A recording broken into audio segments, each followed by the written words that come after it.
Al menos 104 palestinos perdieron la vida en el norte de la Franja de Gaza mientras se distribuía ayuda humanitaria. Las autoridades gazatíes señalan al ejército israelí como el responsable de las muertes. Tel Aviv, que dice investigar el suceso, afirmó inicialmente que los hechos se registraron por una estampida. En su discurso anual ante la nación, el presidente de Rusia, Vladimir Putin, aseguró que el ejército está avanzando en varias zonas de Ucrania y advirtió que un envío de tropas de los aliados de la OTAN y la expansión de la alianza podría llevar un conflicto con el uso de armamento nuclear. Y el presidente de Francia, Emmanuel Macron, inauguró este jueves la Villa Olímpica, una zona de 52 hectáreas que alojará a los atletas que participarán en los Juegos Olímpicos de París. Es considerada la obra más amplia de Europa en los últimos años y tuvo un costo de casi 2.000 millones de euros. Bienvenidos a las noticias en France 24, es un gusto acompañarlos durante esta tarde. Abrimos este bloque de noticias en Gaza. Ya son más de 30.000 los muertos que deja la ofensiva israelí sobre el enclave palestino desde el inicio de la guerra. En las últimas horas, al menos 100 personas perdieron la vida mientras esperaban la distribución de ayuda humanitaria cerca de la ciudad de Gaza. Hechos por los que Hamás culpa al ejército israelí, mientras que Israel, que dice seguir investigando lo sucedido, dijo inicialmente que la tragedia ocurrió por una estampida ante la situación.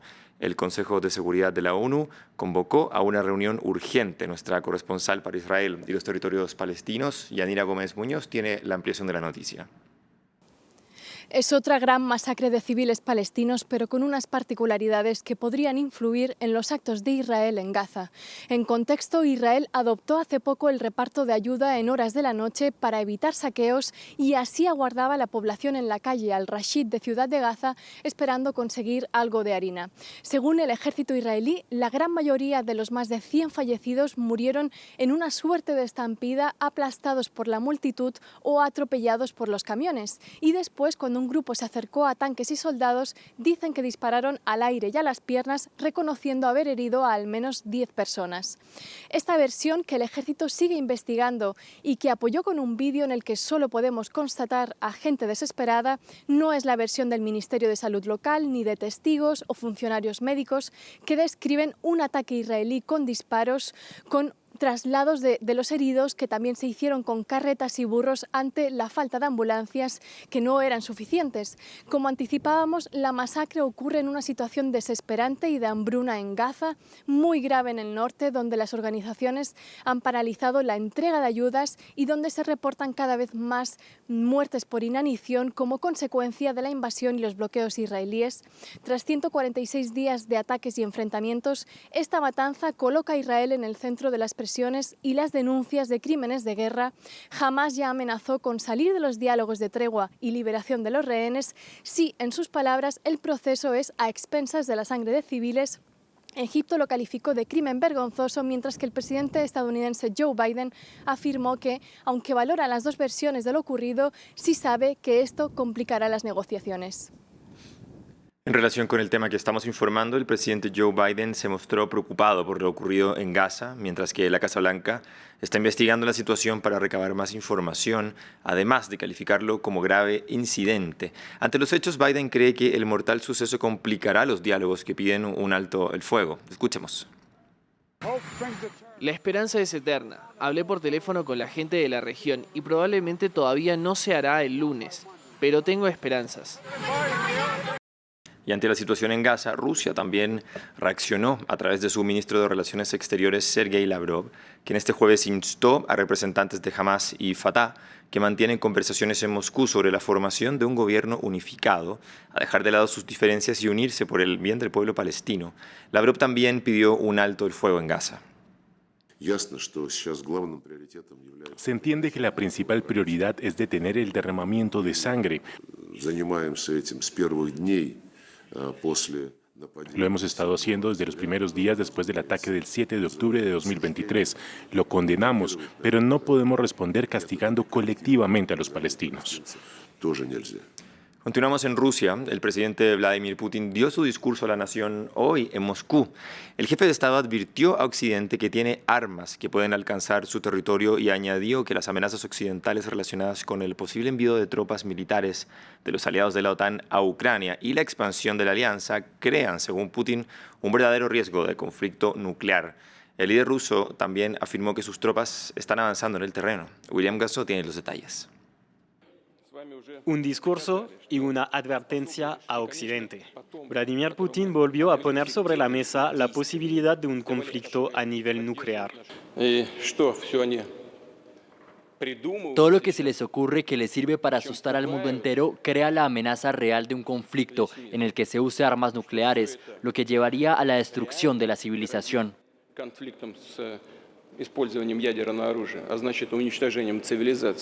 Declaraciones en respuesta a la expansión de la OTAN y las palabras del presidente francés Emmanuel Macron sobre la posibilidad de enviar tropas de la alianza a Ucrania. Putin, quien siempre ha considerado que la guerra en Ucrania formaba parte de un conflicto latente con la OTAN, insistió en que sus advertencias no deben tomarse a la ligera. También tenemos armas. Con el tiempo deberían darse cuenta de que también tenemos armas que pueden alcanzar objetivos en su territorio. El presidente ruso también habló sobre el desarrollo de la guerra en Ucrania. Celebró el avance de las tropas rusas a una semana de la toma de la ciudad de Avdiivka. Miro a estas personas valientes, a veces muchachos muy jóvenes, y puedo decir sin exagerar que mi corazón se llena de orgullo por nuestra gente y por esta gente en particular. Sin duda, gente como esta no retrocederá.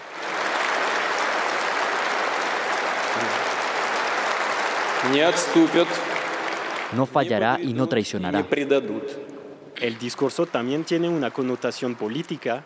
Ocurre a 15 días de las elecciones presidenciales, en las que Putin buscará su reelección. Pasamos ahora a España. Allí el Tribunal Supremo anunció la apertura de una investigación contra el líder independentista catalán y eurodiputado Carles Puigdemont por presunto delito de terrorismo durante los actos separatistas de octubre de 2019. El anuncio llega en medio de las negociaciones entre el gobierno español y el partido de Puigdemont sobre la ley de amnistía para los soberanistas implicados en el proceso de independencia de 2017. Ampliamos la información en Barcelona con nuestra corresponsal en el lugar, Elise Gassengel. El Tribunal Supremo Español abrió finalmente esta causa penal por delito de terrorismo contra Carles Puigdemont y otro diputado catalán por los hechos investigados en el caso llamado Tsunami Democratic. Recordemos, el Tsunami Democratic es esta organización cuyos líderes desconocemos, quien organizó varias protestas, el corte del aeropuerto de Barcelona y protestas en el centro de Barcelona en 2019, tras la sentencia a los líderes catalanes. Y pues la Sala de lo Penal decide ir en contra del criterio de la Fiscalía, quien no veía terrorismo en estas manifestaciones. El Supremo pues asume la tesis del juez García Castellón, quien sí considera que hubo terrorismo callejero, dice, con una finalidad de subvertir el orden constitucional o también de alterar gravemente la paz pública. En el auto también menciona a Puigdemont como posible líder de esta organización, pese a ya haber estado fuera de España. Ya llevaba 2 años en Bélgica, pero el auto habla de la doctrina de los hombres de atrás. Y finalmente, pues sí, esta decisión interviene en plena tramitación de la ley de amnistía, lo que complicaría la aprobación de esta ley. Recordemos, el partido de Carles Puigdemont dijo que no votaría una ley que deja atrás a varios de su entorno y de momento al menos esta ley no contempla el perdón para los que están encausados por terrorismo. En otras noticias, los iraníes están convocados este viernes 1 de marzo a las urnas para votar por Parlamento y Consejo de Expertos, un grupo de 88 clérigos llamados a elegir al líder supremo en caso de que el ayatolá Ali Khamenei fallezca. Pero como ya viene siendo tendencia desde hace años, se teme que la participación sea aún más baja que en comicios anteriores, donde apenas se llegó al 40%. Catalina Gómez Ángel, corresponsal de France 24, nos trae el siguiente reporte. Las elecciones de este viernes en Irán están marcadas por las contradicciones. El número de candidatos a presentarse al Parlamento dobla el número de candidatos en las elecciones del 2020, cuando se dio la más baja participación en este tipo de elecciones parlamentarias en la historia de la República Islámica. Se teme que en esta ocasión sea aún mayor esta abstención y por eso se han puesto estas mesas en el centro de Teherán, recordándole a la gente la importancia de votar. Escribí que votaré para preservar la República Islámica y por el orgullo del querido Irán. Al igual que el Parlamento saliente, este también estará conformado mayoritariamente por conservadores y radicales, y esto se debe a que el Consejo de Guardianes, que decide quiénes pueden participar, ha bloqueado sistemáticamente a los más moderados. Esto ha llevado, aparte del ala reformista que pide por mayor apertura, a bloquear las elecciones.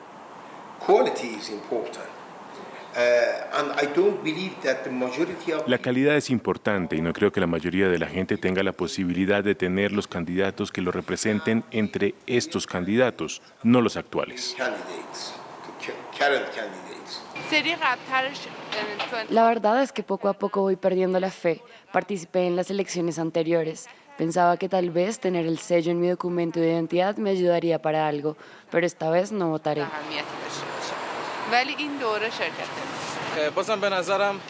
En mi opinión, estas elecciones, o todas las elecciones en general, no tendrán ni han tenido un impacto significativo en la situación. El sistema busca que estas elecciones sean un referéndum de apoyo a la República Islámica, como lo ha pedido el líder supremo Ali Khamenei, pero la desconexión y el descontento de la población cada vez es mayor. Por una parte, la economía y por otra, la falta de libertades y la represión con la que suprimen las protestas. Vamos ahora al estado de Texas, en Estados Unidos, donde varios incendios están fuera de control en el norte del territorio y dejan al menos una fallecida. Entre los fuegos está incluida una conflagración en Smokehouse Creek que se ha convertido en una de las mayores en la historia del estado. Y salimos de Texas y vamos ahora a Nicaragua. Un grupo de expertos de la ONU acusó al gobierno de aumentar las violaciones a los derechos humanos en el país. El reporte indica que el gobierno de Daniel Ortega lleva a cabo abusos y crímenes para eliminar todas las voces críticas de su mandato y anular a largo plazo cualquier iniciativa de movilización social. El informe también denuncia que en Nicaragua se ha consolidado el control total de los poderes e instituciones del Estado en manos de Ortega y su esposa, en particular, del Poder Judicial.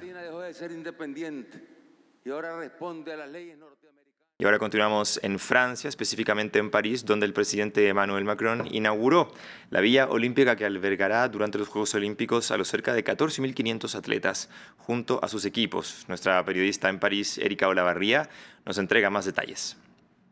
A mi derecha, los edificios de la Villa Olímpica de París 2024 y a mi izquierda, la Cité du Cinéma, donde va a funcionar el restaurante en el que van a comer más de 14.500 atletas que llegarán a París a partir de julio para participar en esta cita del deporte mundial, la más importante. Hoy se inauguró oficialmente la Villa Olímpica de París 2024 en presencia del presidente Emmanuel Macron, que asistió al intercambio de llaves entre la empresa constructora y el Comité Olímpico y Paralímpico francés. Es una verdadera ciudad autónoma que se extiende por 52 hectáreas. Le falta solamente tener un alcalde. Aquí, además de 3.000 departamentos, habrá una clínica, un supermercado, un bar que va a vender bebidas sin alcohol.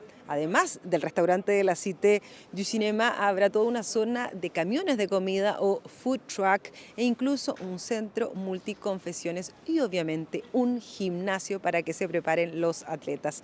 El mandatario francés se mostró muy orgulloso primero de que se están cumpliendo los plazos, de que se ha cumplido también con el presupuesto, pero sobre todo de que esta ciudad será un ejemplo de la ciudad verde del futuro. Se ha construido de acuerdo a las normas del año 2030, con madera y con cemento que se preparó aquí mismo, también de acuerdo al clima que habrá en el año 2050, pero también con mano de obra local en este departamento, el más pobre de Francia. Más del 60% de los trabajadores venían de esta zona y además estos juegos van a heredar a la Seine-Saint-Denis, este departamento, toda una infraestructura que incluye colegios y sobre todo un gran centro de transporte donde va a llegar el metro y los trenes de cercanías y que será inaugurado justamente con los Juegos Olímpicos.